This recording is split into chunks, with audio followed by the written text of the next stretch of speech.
Hello YouTube, Hippykillerz back again for another video. This one is the next part in the Ultimate Booking Challenge from Mr. Wrestling Incorporated. If you haven't subscribed to him already, he's a really good shooter, and he also talks about other topics on his other channel, which I cannot remember off the top of my head, but great guy, YouTube friend, so yay.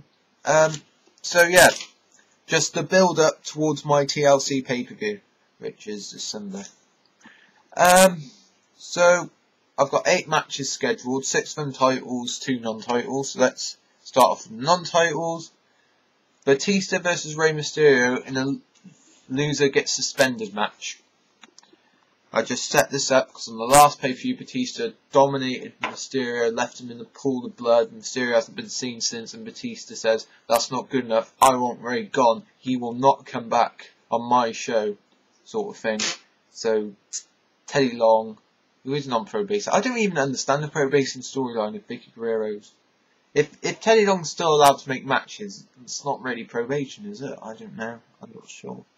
But, Teddy Long comes out and he says, "Alright, Rey will leave if he loses this next match at the pay-per-view. But if you lose, you're gone as well." So, loser leaves the brand for a while. So, next match, Jack Swagger versus Kofi Kingston. Jack Swagger was the sole survivor in his match at Survivor Series. And he comes out on Raw saying, "I'm the greatest, look at me. I'm the only person to survive on my team." And then Kofi comes out and says, "Well, you're not all that great, are you? Because you took out your own teammates. And great people shouldn't have stupid little lists." Sounded like Bobby Lashley, don't know why. So Swagger takes offense to this and he says he is the future of the WWE. Kofi Kingston is just a flash in the pan. Kofi says, "No, I'm a thunder clap." Nice little pun. And yeah, so this is just basically to keep Swagger's push going, which is going to eventually culminate at WrestleMania, and give Kofi some limelight as well. Next match is the first of my title matches, John Morrison versus Matt Hardy for the Intercontinental Championship. John Morrison and Matt Hardy were on the same team at Survivor Series. Matt Hardy betrayed John Morrison, laid him out with a twist of fate, then just walked out. So obviously Morrison is very upset. He wants a piece of Hardy, and Matt goes, "I did it because I'm always in the shadow of someone, whether it be my brother, whether it be some other teammates, whether it be Shannon Moore. But now I'm on my own, and I'm going to make my own statement," sort of thing. And the way to do that is by winning your precious Intercontinental Championship and actually bringing some prestige to it. So, like, sort of breaking the wall down of kayfabe, sort of thing. So, Morrison and Matt Hardy.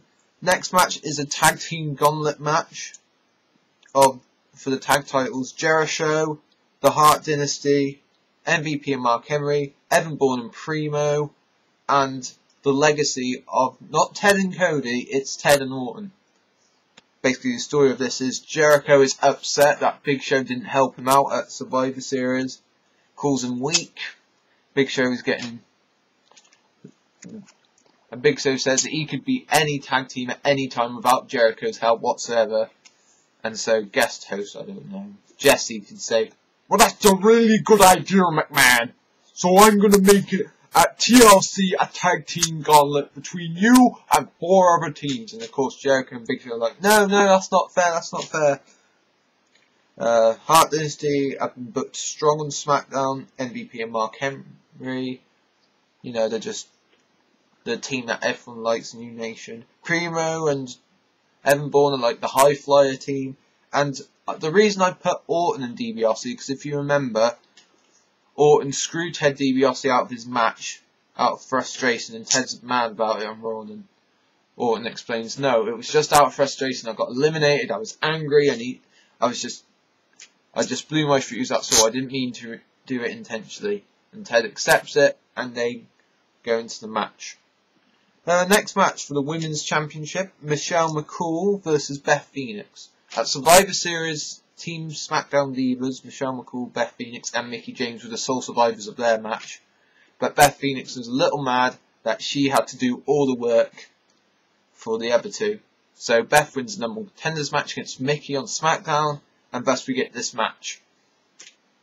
Next match, ECW ladder match. The first of the TLC type matches. Christian defends his title against Shelton, Benjamin and William Regal in a triple threat ladder match. This match has been designed because originally I was going to have Christian versus Paul Burchill in the ladder match.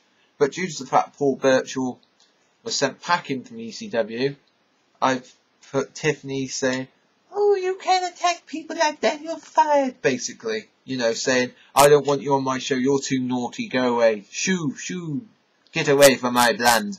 Sort of like that.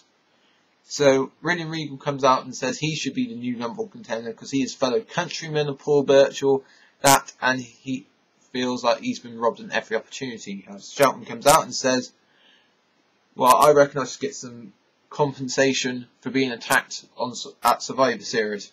So Tiffany makes it a triple threat ladder match. And there you go. Christian being the fighting champ, Shelton being the in-betweener, and Regal being the dirty little heel. Next match is the table match of the evening for the World Heavyweight Championship. The Undertaker versus Kane with Drew McIntyre in Kane's corner. If you remember, I am having Drew McIntyre get different thugs and mercenaries to try and take the Undertaker's title from him so he can have it for his own. So Drew comes out SmackDown and goes, "My party was ruined by Mike Knox not winning the championship at Survivor Series, so I got the only man on the WWE roster who knows the Undertaker the best." Of course being Kane, his brother. So, throughout SmackDowns, Kane's been doing vintage Undertaker Michael Cole. But doing tombstones on people, sitting up, putting Jimmy Wang Yang in a casket, you know, that sort of thing, while Undertaker's been doing sort of Kane stuff. So there you go, like contrast and stuff. And then in the main event, a TLC match for the WWE Championship, Shawn Michaels versus John Cena. John Cena obviously wants his rematch because he lost the title at Survivor Series. And Triple H is a little peeved that he doesn't get the first shot. And Shawn goes, "Look, it's not my fault. Cena's got his rematch." And there you have it. Shawn Michaels and John Cena, both face, going into the match. Just saying who's the best at what they do.